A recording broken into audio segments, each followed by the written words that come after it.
Hi, this is Chef Saby, and I'm here stuck at my apartment, like all of you out there, I guess. And I'm chatting with Gourmet Passport. This is one of my favorite app when it comes to dining, or while we were out there and we were eating these amazing meals curated by Gourmet Passport. Today, of course, we are talking about some issues which is very critical concerning all of us globally. And me being a chef, I'm going to talk and address primarily the issues concerning food and whatever happens after Corona, as we today started saying AC.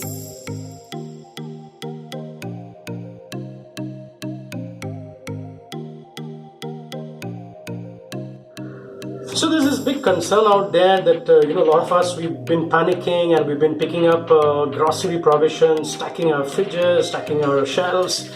Now one must understand that a part of it is important, but it's also should not come to a situation where it is considered to be a hoarding, where it also means that people who are lesser privileged and don't have access to either resources or money or space to store so much would be in trouble. So let us be conscious, let us be careful about our needs. We already know our daily requirements, how much the families eat, the budgets, and the government is doing amazing things out there to make sure the supply chain is correct or happening in regularity. Initially I was not getting frozen meats and stuff online, but now it's again come back. Groceries were always there. Fantastic fresh vegetables from farms in and around New Delhi was always brought to our colonies or to our doorstep. So there's nothing absolutely to panic about food shortage. The one who probably have already picked up quite a bit of stuff, I would expect you to be sensible, careful. Maybe donate a little bit if you have extra lying at home, and if you feel this is groceries that you would not need probably after this 21 days, or even if there's a slightly extended period, and if you don't need it, give it to the lesser privileged, give it to the people in your society. I see people giving out packages to the watchmen, to the cleaners who coming in, the BMC workers, or rather the NDMC workers, and stuff like that. Also, a lot of the groceries comes with long shelf life, so you don't have to worry. So far as fruits and vegetables are concerned, if you do have the time and if you have already piled up a lot, you can convert them into jams or preserves or pickle them a little bit. Also would help you kill your own time, do something creative, and also get you to learn something very interesting that otherwise you probably wouldn't have tried. So yeah, those would be my tips, that convert them into jams and preserves if they're fruit based. Make them into purees, and you can freeze them as cubes in your fridge with your ice cube tray and bring them out a piece at a time whenever you want to use them. And definitely pickle. In India we love our pickles. So if you have nimbu and if you have mustard oil or a regular oil at home, you can convert it into a beautiful pickle. So yeah, go ahead and try making some homemade pickles and let me know how it all came out.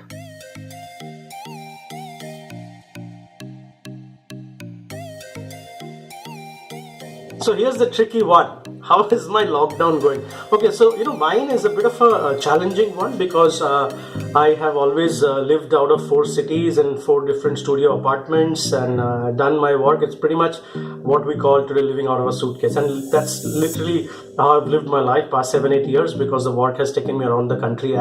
But however, now suddenly stuck at home or at this particular apartment in Delhi where I generally come, and 4 cities, 4 apartments, so it literally means a week an apartment. So I don't really stock any much grocery provisions. Primarily it's tea, coffee. It's my love for coffee and green tea that allows me to keep a few of those, and very basic, like basic ingredients to make a quick porridge in the morning, like oats, or soak some millets and throw in some dal, and if I have time then probably chop up a little chicken or veggies to put in it to make a quick what do you call, like khichdi or porridge or a dalia or something like that. But now that it's 21 days, it has become challenging, and here I am, and this is how I'm doing, killing time or trying to be creative, trying to stay connected to all of you out there.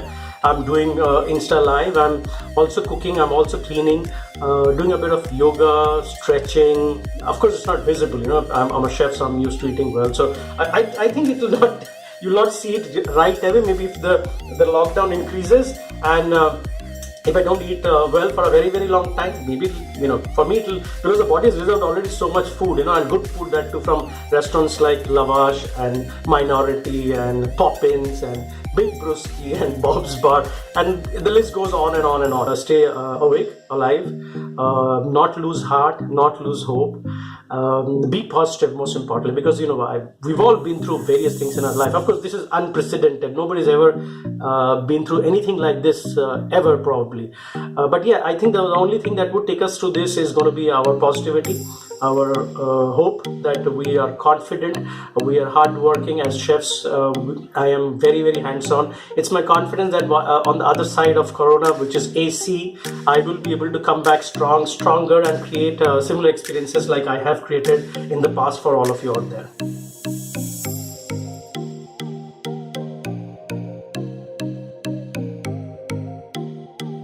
So the lockdown was, I would say, very sudden. But however, if you're in New Delhi, as you know that we've had an extremely bad winter this year for whatever reason. It's probably the worst winter sales I've seen in restaurants since 2000.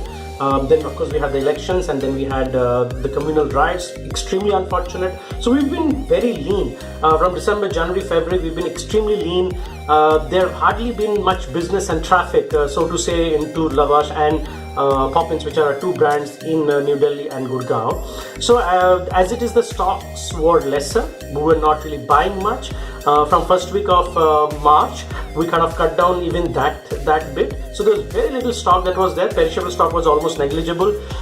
There was ingredients bought purely weekly basis. Normally we would stock at least dry groceries for a month, but we cut that down, and we're pretty much buying them on a weekly basis. Even fruits, vegetables, meats, dairy and products like that, which is, as we closed it down, because we also had the bar. So the before the lockdown, the ruling came that the places with the bar have to close down earlier or something like that. It's a bit of a confused thing out there. As it is, people were not coming out that regularly, and we were hardly getting 15-20 people at the max. Some days it was 10. Coming to Janta curfew, it was as good as nobody there. So we had actually closed down slightly before the actual final lockdown was called. So it was, I won't say it was very sudden.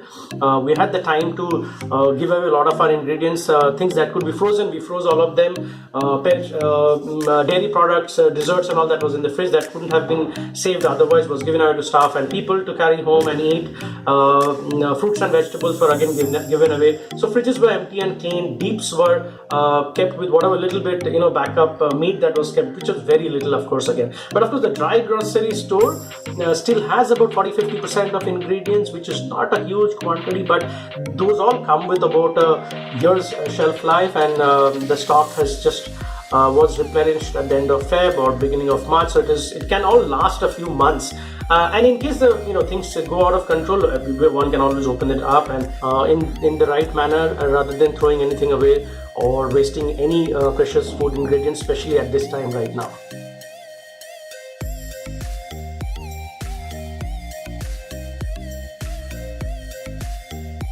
So far as dining practices or sustainable dining practices are concerned, I think it's quite out there now. People are traveling, they're seeing similar forums and similar talks and discussions happening worldwide right now. And in India, we've been talking, the chefs fraternity and platforms like yourself, Gourmet Passport, has been extremely supportive and has been forthright in doing so. If you remember, the dinner that we did at Lavaash for Gourmet Passport was an 100% curated sustainable dinner with ingredients that were all locally sourced, seasonal.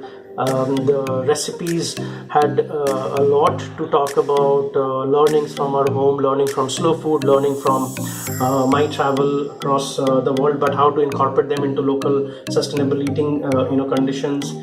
We've also used our, if you see the cooking pottery, the clay pottery that was used for serving, various things were incorporated, and that's not just for one dinner. I was very excited and happy to be doing that for Gourmet Passport, but Largely that has purely been the principle or the thought that I have been carrying forward now for a while, and I'm very excited to see that people, especially diners and distinguished diners coming to restaurants like Lavaash, like Poppins, are happy to see that and have accepted it wholeheartedly. So it gives me great confidence that on the other side of Corona, when we come back, we will come back strong, and we will be talking about this much more, wholeheartedly, strongly. Not just me and the people in the food forums. I'm sure everybody out there, all diners, all foodies will also be in sync with this thought and the principle, and would accept it more diligently and be more supportive.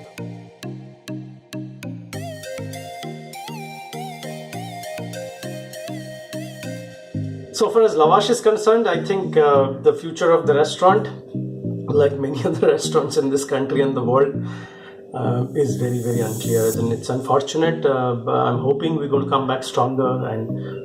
But the way things are, I don't know when we're going to get a permission to reopen them back. And whenever we do get the permission, I don't know in what condition we're going to reopen them back.